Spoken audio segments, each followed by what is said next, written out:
Poison? Poison. That's what's running in this stream. I pressed my hand against my stomach, registering that what I took for the cold water pangs are too sharp and burning.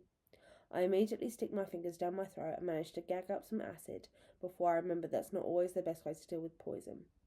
It can hurt you as much coming up as it does going down. An antidote's best, just like President Snow carried in his pocket, but I have no antidote. I dig through my pack for something that might soak up the toxic fluid. Something spongy like bread, but there's nothing of the kind. Would that even be the right thing to do?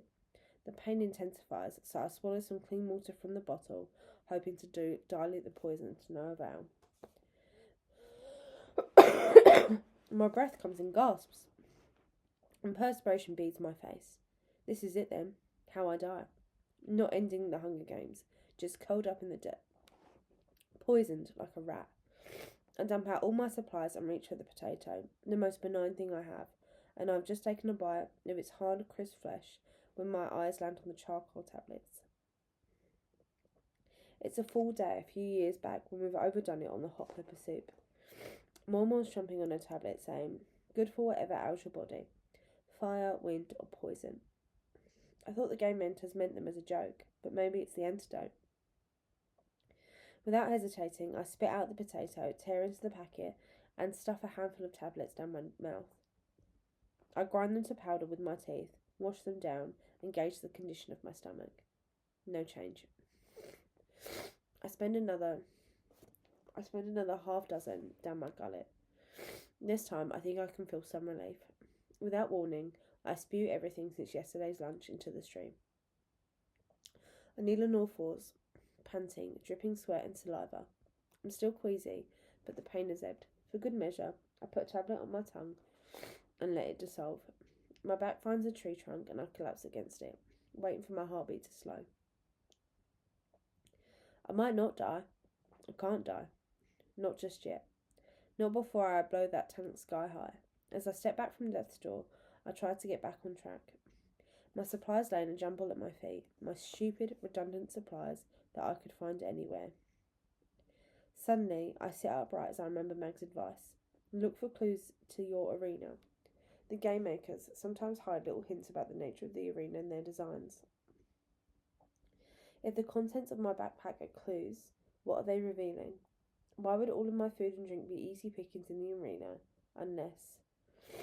I take in the rabbit carcass across the stream, unless they aren't, because every mouthful is precious, because their counterparts are poisonous. The minute I conceive of this possibility, I know it's true. That the luscious apples in the boughs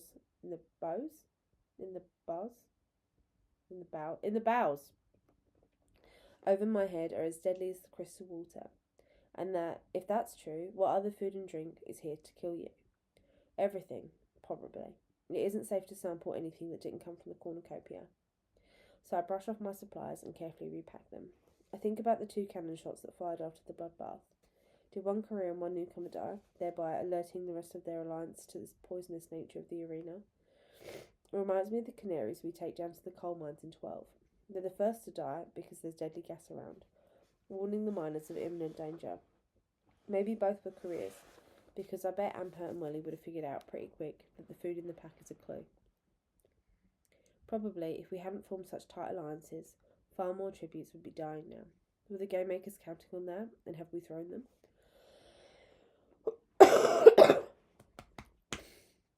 Every bite of clean food is priceless. I consider the rabbit again. Fur colour or no, while I've got no appetite now, I know I'll be famished later, but its bloody beard puts me off. The last thing I need to be ingesting is more poison. What I need to be doing is moving north. Unfortunately, when I rise to my feet, a wave of nausea hits me, and I clutch my spear to stay upright. How long will the toxins take to leave my system? I take deep gulps of the finely crafted air, which no longer charms me. It's not deadly, but it's not fresh either. Something unwholesome hides in the perfume. I remember the dazed looks on the tributes' faces as we awaited the gong. Did the air drug us, and is it contributing to how weak and sick I feel now? Or is it the water to blame for that? I guess I can't stop breathing though, so I wobble off to the north. It's no good. After just a few hundred yards, I slide to the forest floor, throw out my latest charcoal tablet, and scrunch back into a ball. The chills begin, racking my body and causing my teeth to chatter so hard I'm in danger of breaking them. All I want is to be at home in my bed in 12, with Ma there to take care of me, to spoon me sips of chicken broth back and pile every quilt on my shaking body, and put a goose feather pillow under my head. The thought of Mel watching, unable to get her hands on me, makes me try to look less pathetic. I force myself to sit up and dry my dripping face on the handkerchief. I'm nothing but a sitting duck. I need to hide, but since there are no real paths out here in the woods, I can't get off of one. Ouch. Over there looks no safer than right here. If a career followed me across the meadow, I'm not a sitting duck. I'm a dead one. Muddled, I reach for Iris's song. Find food and where to sleep, fire and friends can keep. Heading north takes a distant second to finding a safe place to recover. Fire and friends will have to keep. I hoist myself back into my boots and consider climbing a tree. But I'm so woozy, I'm sure to tumble out. What I really need to do is lie down somewhere hidden. I totter about for a bit, veering a little to the east, and come upon a large blackberry patch laden with the fruit the size of cherries. Obviously, I can't eat them, but the dense bushes, free of thorns, offer a refuge. I lay on my belly and burrow deep into the thicket, dragging my pack behind me. At what I judge to be the centre, I arrange my hammock on the ground and collapse into it, pulling the meshy skin around me for warmth. I can't see out, so I'm hoping no one else can see in. Doesn't matter, I'm going nowhere. For several hours, I alternate between violent chills and drenching fever sweats. Pain spikes my muscles and my head feels like it's trapped in one of Tam Amber's vices. I vaguely wonder if some of my fellow tributes are experiencing the same misery. No cannons have fired since the two I attributed to the poisoning. Possibly others now lie helpless like me, waiting for the rest of the poison to work its way out. Whatever has happened, the game makers don't appear to be unleashing mutts or driving us together. After the 2020 opening day deaths, we were rewarded with a lull in the bloodshed. Our performance has been satisfactory. Nightfall brings the anthem blasting through the arena. I rally enough to pull myself to the edge of the berry patch to look up to see the flag of Panem projected into the sky. It's time for the memorial photos of the dead tributes. A rare hint into our standing in the games. 20 today. I spray my fingers into the dirt, pressing one down for each death. After I run through them all twice, it will be over, and I'll know how the newcomers have fared. When the first fallen tribute appears, I register the outfit. It's not green. Oh. I know it's a District 1 girl, Cara. I think her name was. Then we jumped to Urchin, a boy from District 4, who knocked me from the chariot with his trident. I'm relieved to see District 3 isn't spared, particularly Amper. A boy and girl in District 5, Orange, bring the career death count to 4. One of my doves, Miles, the kid who couldn't breathe in the shower, appears next, and my heart sinks. The careers are all through by District 5, which means the other 16 deaths are all newcomers. I watch as they unspool. A second dove, Velo from 6. Both boys from 7. All 4 kids from 8. All 4 from 9. Both girls from 10. Tile, the boy from 11. The pinky on my left hand remains lifted. One tribute left. Is it another kid from 11? Or one of my own? Wyatt Callow, whose luck just run out. I can't believe how hard it hits me. How much it hurts. Just a few days ago, I didn't even want him for an ally. But he wasn't a bad guy, really. He just come from a rotten family. District 12 sympathy will be in short supply. How's the betting going, Mr. Callow? You make some money on your boy today. Most people wouldn't say this to him, but they wouldn't stop another from doing so, as repellent as his behaviour has been. I wonder how Wyatt died and immediately feel certain he was protecting Lulu, the way no one ever has protected him, including me. I ran off and left the newcomers to fend for one another.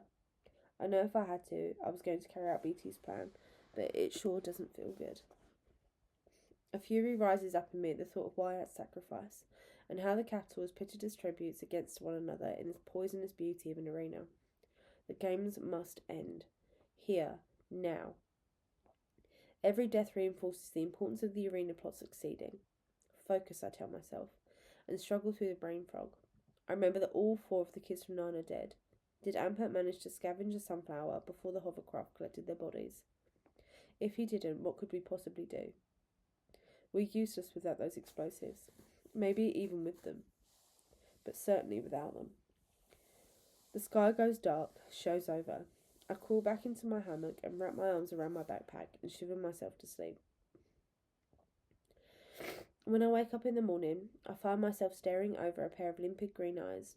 One of the grey bunnies has taken cover in the brambles and has hunkered down a few feet from me. Maybe it's just normal rabbit that got thrown in this creepy place and feels as frightened as I do. It could be accustomed to all the human keepers found me because it's hungry and has figured out that the plants and grass and everything are poisonous as the water. I could use a smart companion. I take out an apple and bite off a small piece and gingerly set it in front of a new friend. After a bit, it scoots forward, wiggles its nose and begins to nibble. I realise this is a way to double check if the apples in my pack are toxic, which makes me feel kind of lousy since I sort of owe the rabbits. The one that woke me up at my plate, the one that sacrificed its life at the stream to warn me. Wait, am I saying it knew the water was poisonous and chose to protect me? That this bunny here would do the same? Okay. I know I'm overcrediting the bunnies, but still, I don't want one of my last acts to be taking out an ally, especially a dove-coloured one. Fortunately, it doesn't die, and I plough into my apple, which tastes amazing and helps me assess my situation. So 20 died yesterday, 4 carers, 16 newcomers. Those aren't good numbers. Even though I'm no Wyatt, I can figure out we used to have twice as many newcomers as careers, and now we're almost even. We may be smarter, but they're mowing us down with brute force. I'm afraid Ampert's theory isn't holding up well in practice. Although maybe now that the bloodbath's over, the newcomers' brain power and unity will give them an advantage. Find Haymitch. What? My head bashes into the tangle of berries branches at the whispered voice. Find Haymitch. A pair of little hands wrap around my boots and Lulu's face, spattered in dry blood and dirt, materialises over them. Found him, she says. The rabbit bolts and I have to resist the impulse to follow. Lulu? She's not part of the plan. How did she find me? Is she being tracked? Suddenly, my bushes don't seem safe at all. Hey there, Lulu. I say, trying to sound calm. You alone? Are the others with you? Mount him. Just us then. Everyone else went to the right after I ran to the left.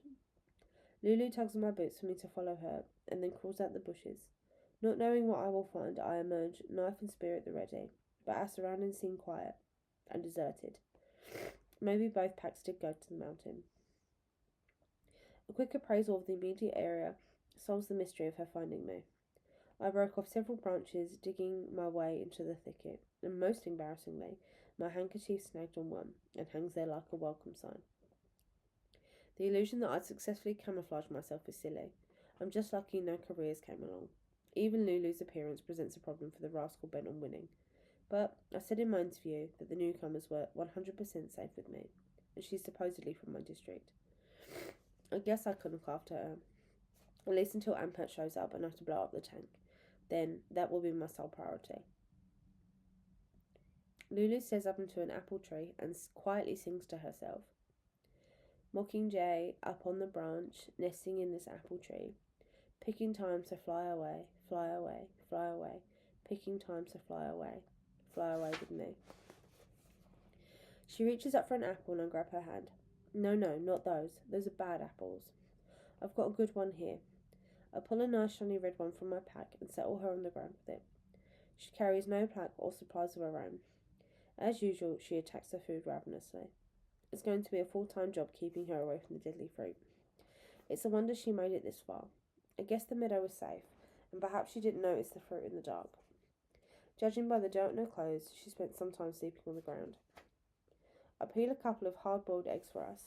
I consider talking to her about Wyatt, but there's a real likelihood she witnessed his death, perhaps even wears his blood. I don't want to set her off.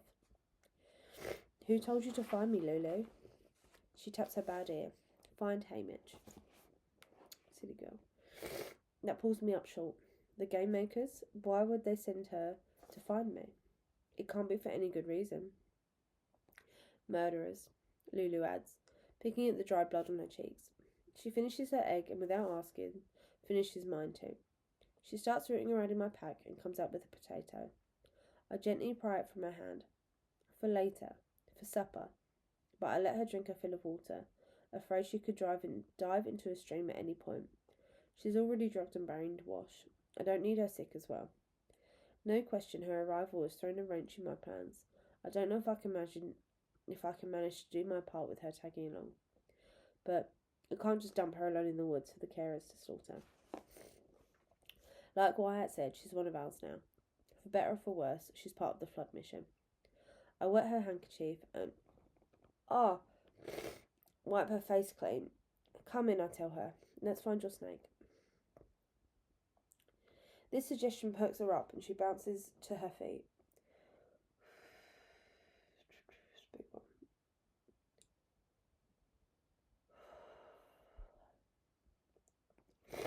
Using the sun to get my bearings, I lead her north. I've got 2 jobs to accomplish before I meet up with Ampert, which could be any moment. First, I need to find a sparking rock and confirm that I can make fire with my flint striker. Then I have to locate a map portal, possibly under a berm, and this will serve as an entrance to the tunnels. As we walk along, I keep my eyes peeled for likely rocks. Flint would be best, but Lenore Dove says any kind of sparking rock will do. The floor of the forest proves devoid of rocks, but I feel like I've seen some. The pattern of colourful stones, glistening in the sunlight.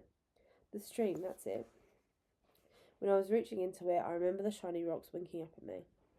But the river will be poisonous. Can I risk dipping my hand in to snag one? When Lulu shows too much interest in a raspberry bush, I distract her with another apple and slip off to a nearby stream. With the tip of my spear, I dislodge several rocks from the bed and slide them into the bank. I wipe them with leaves and pour on a bit of clean water and pat them off.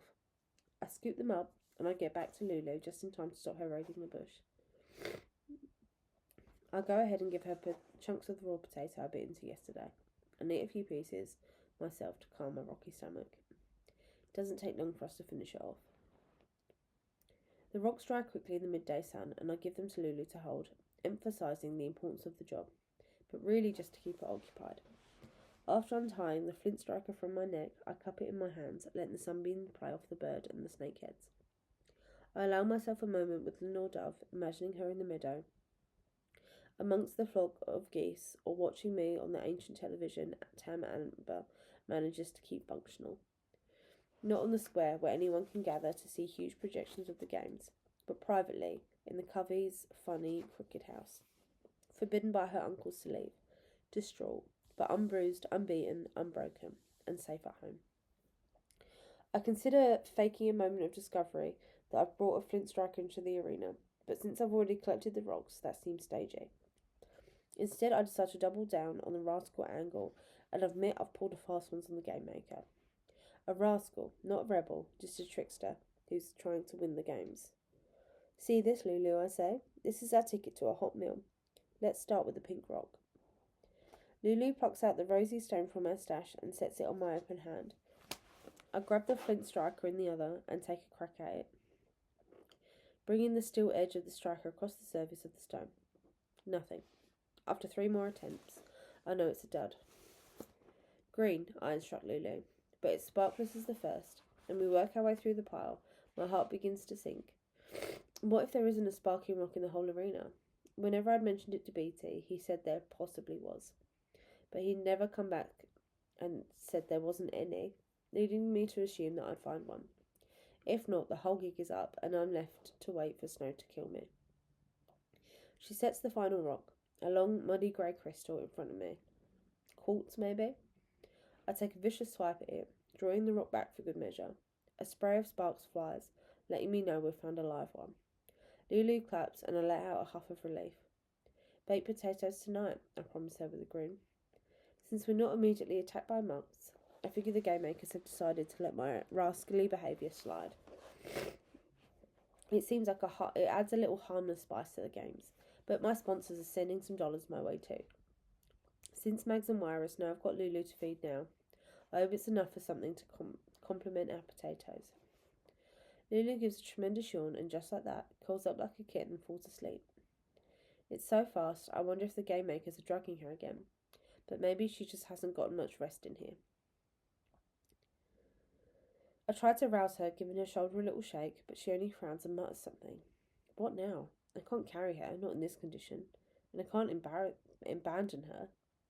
Now's as good a time as any to bake those potatoes, I guess. First, I need to build a fire. I wander around, never straying far from Lulu, collecting the driest pine needles, kindling, and small branches I can find. This is a strategy Hattie taught me. Steer clean of green or wet wood to minimise your smoke. No use in pointing out when you're breaking the law, even if everybody knows it full well. Along the way, I have a chance to examine some of the berms. The mounds appear uniform, about 8 foot in diameter, 2 feet at the crown, and perfectly circular. However, each features its own flower, identifiable by a small brass plaque at the base, much like the labelling in Plutarch's mansion. Since the game maker's garden probably isn't wise to trust it, but I read the plaques anyway, hoping for clues. Crocus, tiger lily, pansy. I try not to think what lies beneath them, waiting to attack me. One catches my attention. Gas plant.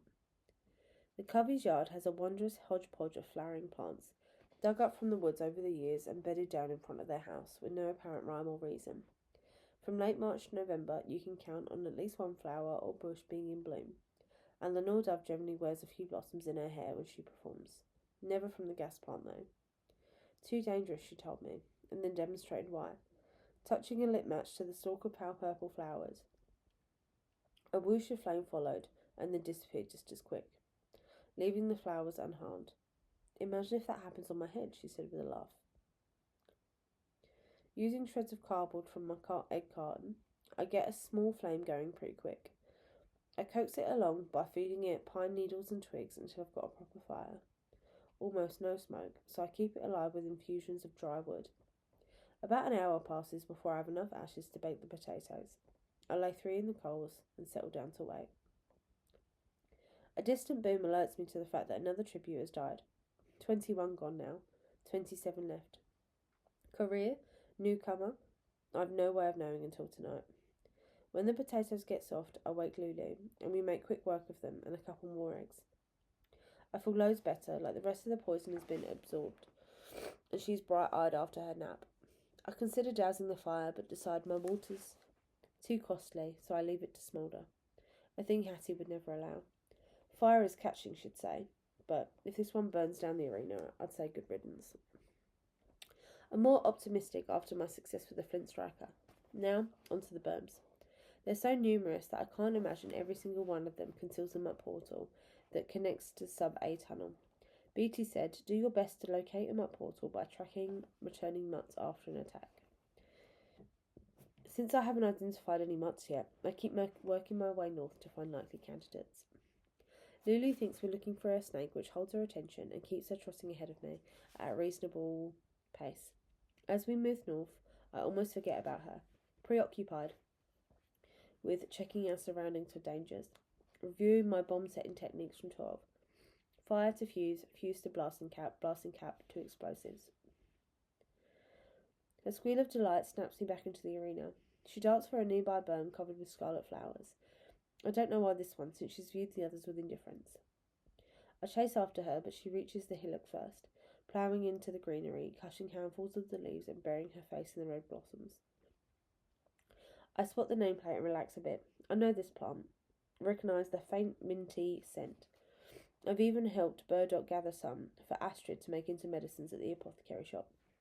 Bee balm, a healing plant. It grows wild in our mountains, and Lulu clearly recognises it as well.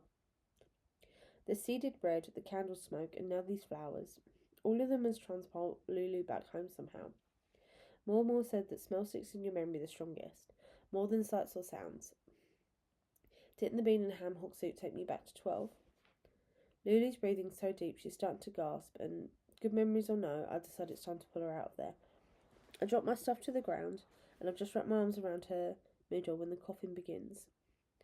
I haul her off the berm, and she sits back on her heels and making a choking sound. A yellow pollen coats her from head to toe. Thinking she's allergic to the bee balm, I dampen her handkerchief and begin to wipe her down. Just breathe, Lulu, I say soothingly. They're only flowers. But nothing's only anything in this arena, and when the blood begins running from her eyes, her nose, her mouth, the last thing reminding me of our dear president, I know I'm wrong.